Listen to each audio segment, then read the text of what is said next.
என் பிரியமுள்ள தெய்வச்சனமே, பிரியமானவர்களே, காயப்படுத்த பலர் உண்டு.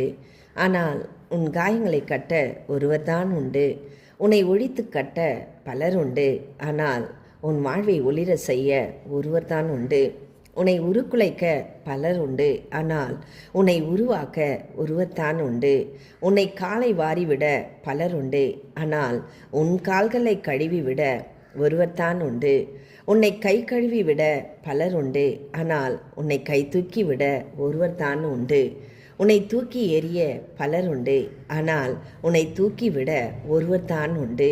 உன் வாழ்க்கையை துவக்கி வைக்க பலர் உண்டு. ஆனால் உன் வாழ்வை முடித்து வைக்க ஒருவர்தான் உண்டு. உன் உயிரை எடுக்க உனக்கு பலர் உண்டு. ஆனால் உனக்காக தம் உயிரையே கொடுக்க ஒருவர்தான் உண்டு. அவர்தான் இயேசு.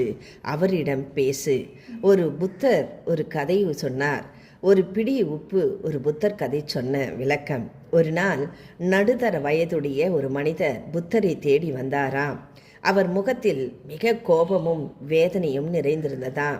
அவர் கூறினாராம், குருவே, நான் ஒரு நல்ல மனிதனாக இருக்க என்னால் முடிந்தவரை முயற்சிக்கிறேன். நான் பொறுத்து கொள்கிறேன், உதவுகிறேன், என் குடும்பத்திற்காகவும் நண்பர்களுக்காகவும் தியாகம் செய்கிறேன். ஆனால் அதற்கு பதிலாக எனக்கு கிடைப்பதெல்லாம் தவறாக புரிந்து கொள்ளப்படுதல், சுயநலம் மற்றும் துரோகம் மட்டுமே.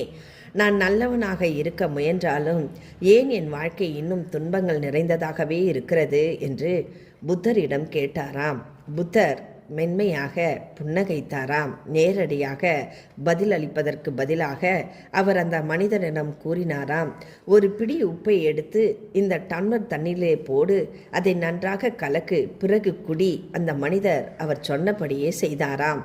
குடித்த பிறகு அவர் முகம் சுளித்ததாம். இது மிகவும் உப்பாகவும் கசப்பாகவும் இருக்கிறது, என்னால் இதை குடிக்க முடியவில்லை குருவே என்றாராம்.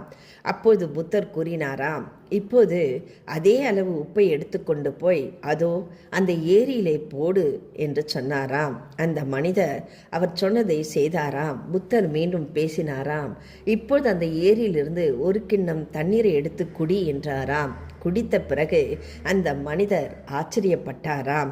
இந்த தண்ணீர் உப்பாகவும் இல்லை குருவே, இது சாதாரணமாகவே இருக்கிறது என்றாராம். புத்தர் கேட்டாராம், அதே அளவு உப்புதான், ஆனால் டம்ளரில் உள்ள தண்ணீர் தாங்க முடியாத அளவு உப்பாக இருக்கிறது.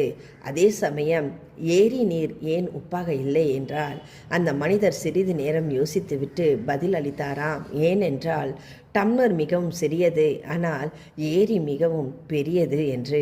அந்த தருணத்திலே புத்தர் மென்மையாக சொன்னாராம்,